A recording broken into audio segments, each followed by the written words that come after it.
I did a video recently on the resurrection, and the comment I put in the search was the question I asked the ChatGPT or Grok, whatever it was, how do I prove the resurrection?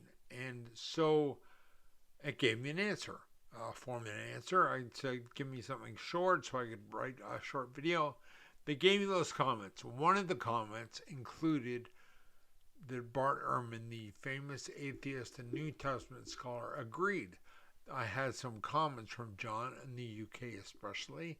We had some back and forth, which went well.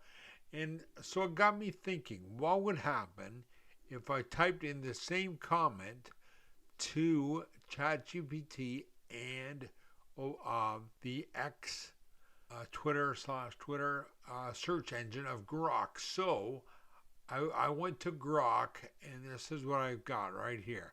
So let me see what Grok has to say.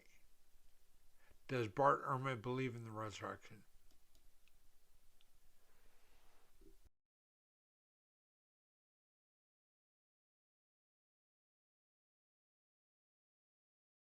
There we go.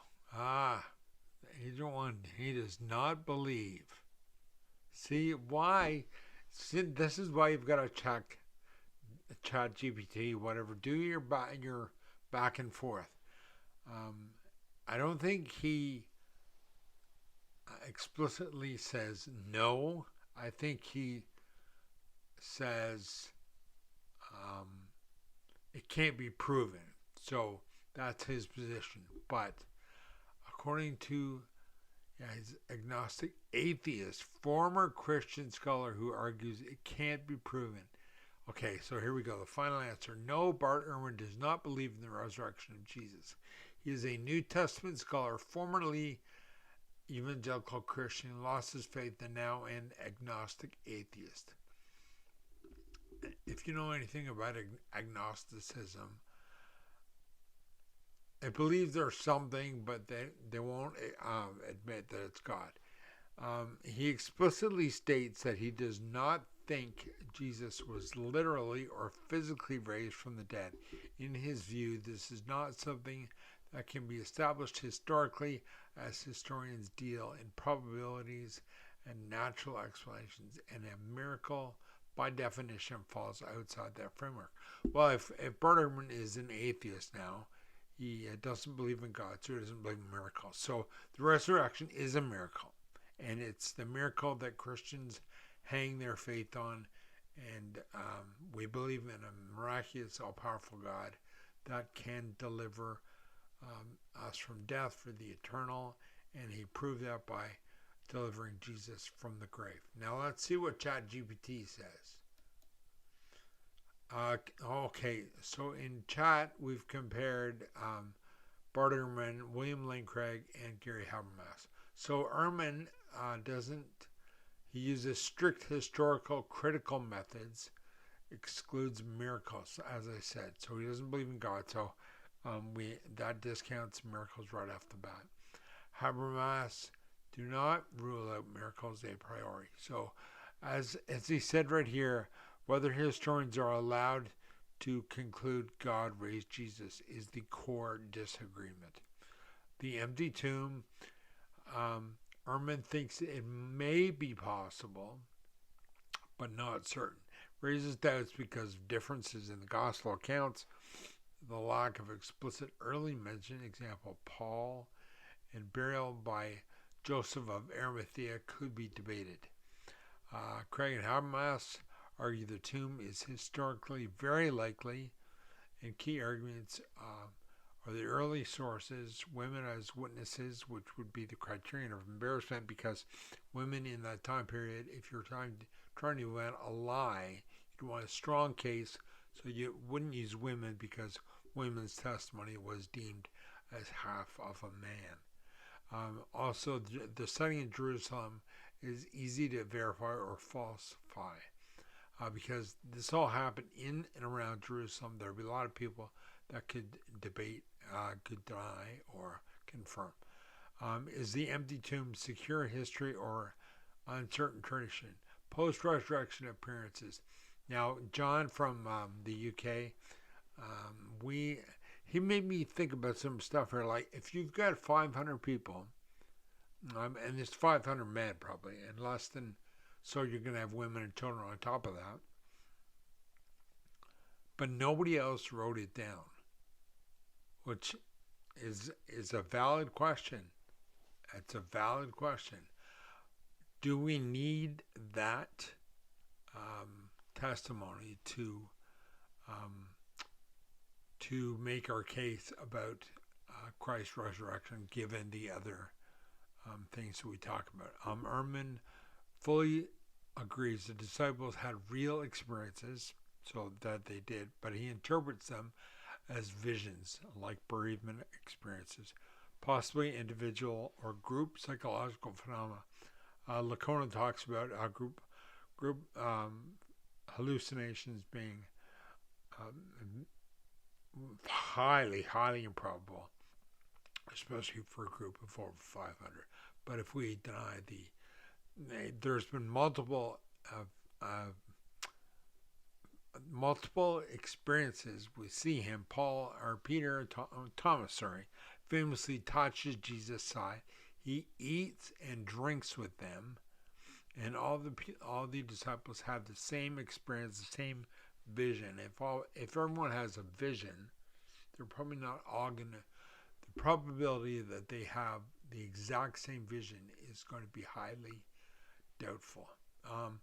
So Craig and Habermas agree the appearances happened, but insist they were bodily, physical experiences, not hallucinations. As I said, with Lacona debate argues that point as well.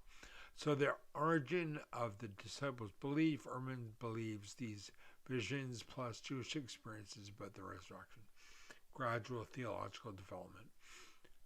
Craig and Habermas belief requires a real external event, and their argument is Jews did not expect a single individual to rise mid-history. Something dramatic must explain the sudden shift. Now, Alex O'Connor also said that with regard to Jesus, he lived, died, something happened.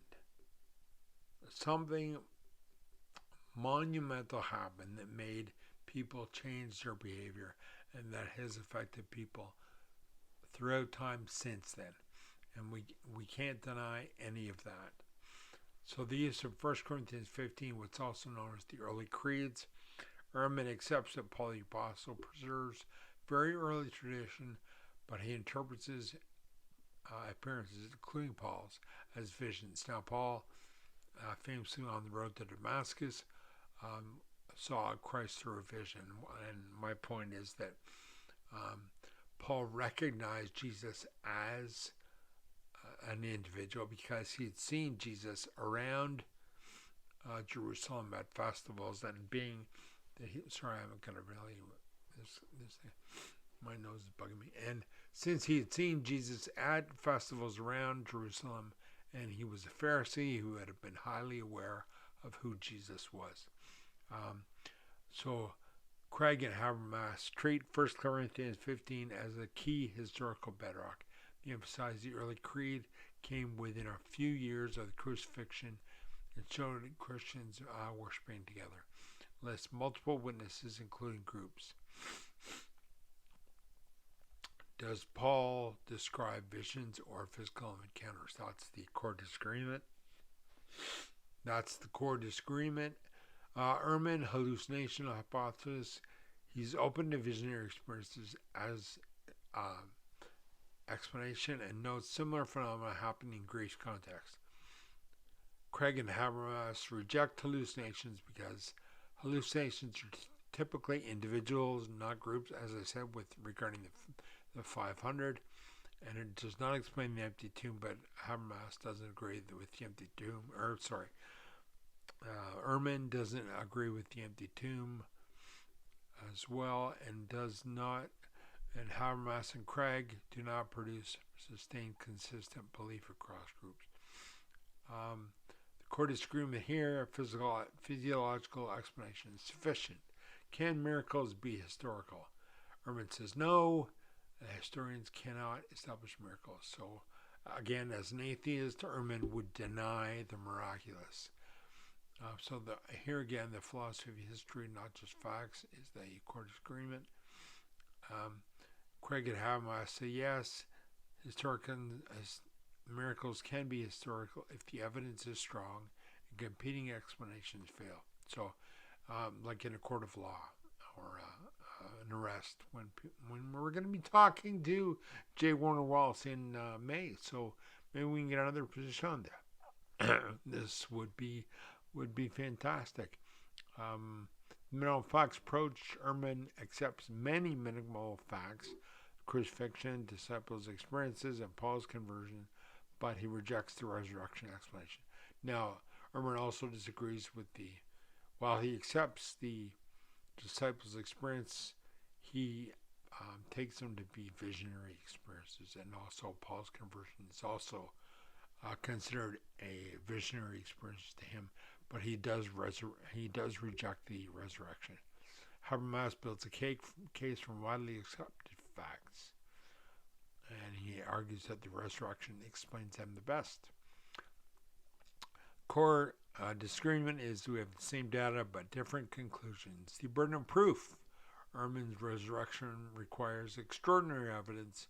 Natural explanations are always more probable. Craig and Habermas say if natural explanations fail, the resurrection becomes probable, not extraordinary. An extraordinary claim does not mean an impossible claim. And so the contrast, final, empty tomb, Ehrman's uncertain. Habermas and Craig high probable appearances. Ehrman, so you can read that for yourself, all of what that is. Bottom line, Ehrman says we can't explain it. Craig and Habermas say the belief is best explained because a miracle happened. So, what do you think?